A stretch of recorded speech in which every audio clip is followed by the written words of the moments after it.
శైలు జీవితంలో పెళ్లి విషయంలో ఊహించని పరిస్థితి ఎదురవుతుంది. కుటుంబ సభ్యులు ఆమెను పెళ్లి మండపానికి తీసుకొచ్చినా శైలు మాత్రం ఈ పెళ్లికి ఒప్పుకోదు. తన మనసులో ఉన్న మాటను చెప్పడానికి ప్రయత్నిస్తుంది.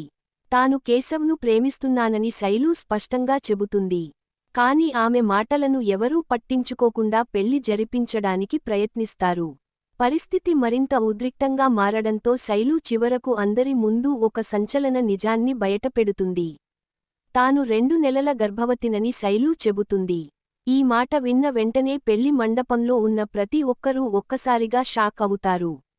అసలు విషయానికి ఏమిటని అందరూ ప్రశ్నించగా తన కడుపులో ఉన్న బిడ్డ కేశవ్దేనని శైలు చెబుతుంది.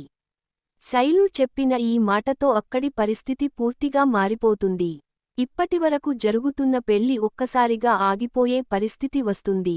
పెళ్లి చేసుకోవడానికి వచ్చిన వ్యక్తికి కూడా ఈ నిజం తెలియడంతో అతను పెళ్లిని కొనసాగించడానికి నిరాకరిస్తాడు. కుటుంబ సభ్యులు ఏం చేయాలో తెలియక అయోమయంలో పడిపోతారు. శైలు మాత్రం తన ప్రేమ గురించి, కేశవ్తో తన సంబంధం గురించి అందరి ముందు నిలబడి చెబుతుంది. ఇక ఈ నిజం కేశవ్కు తెలిసిన తర్వాత అతని స్పందన ఎలా ఉండబోతుందనేది ఆసక్తికరంగా మారుతుంది.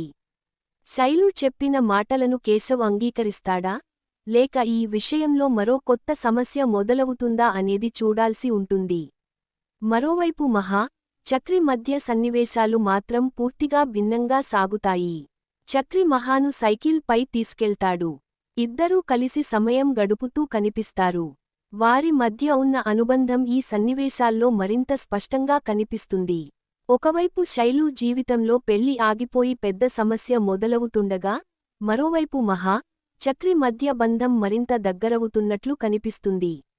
ఇప్పుడు శైలు చెప్పిన నిజం తర్వాత కేశవ్ ఏ నిర్ణయం తీసుకుంటాడు, కుటుంబ సభ్యులు ఈ విషయాన్ని ఎలా స్వీకరిస్తారు, శైలు జీవితంలో తర్వాత ఎలాంటి పరిణామాలు చోటుచేసుకుంటాయి అనేది ఆసక్తిగా మారింది.